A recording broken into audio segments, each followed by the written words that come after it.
Bonjour, dans cette vidéo, nous allons voir ce qu'est une solution aqueuse. Tout d'abord, une petite définition.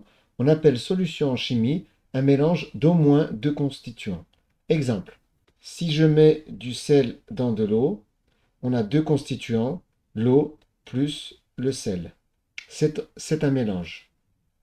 Si je mets cette fois-ci du sel dans de l'huile, j'ai deux constituants, j'ai aussi un mélange.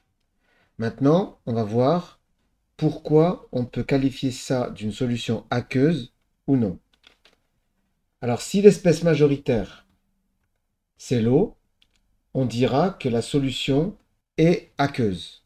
Autrement dit, exemple, si je mélange de l'eau et du sulfate de cuivre, c'est-à-dire que je mets du sulfate de cuivre en poudre dans de l'eau, eh bien, je vais avoir une solution aqueuse de sulfate de cuivre.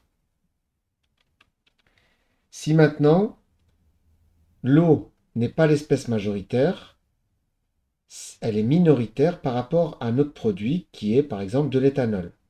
Cette fois-ci, l'éthanol est l'espèce majoritaire, on ne pourra plus utiliser le terme aqueuse. Ainsi, on écrira qu'on a une solution d'eau dans de l'éthanol. Il ne faudra surtout pas écrire solution aqueuse d'eau dans l'éthanol. Exemple suivant. À partir d'un nom, tel que solution aqueuse de chlorure de sodium, le fait qu'il y ait ici aqueuse nous indique que l'espèce majoritaire, ici, ce sera forcément de l'eau. Et l'autre espèce, le chlorure de sodium, sera l'espèce minoritaire.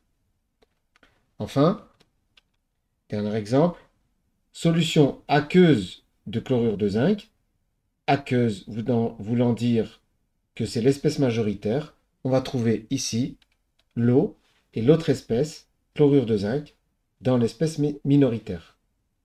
En résumé, lorsqu'on a le terme aqueuse, cela veut dire que l'espèce majoritaire, c'est de l'eau.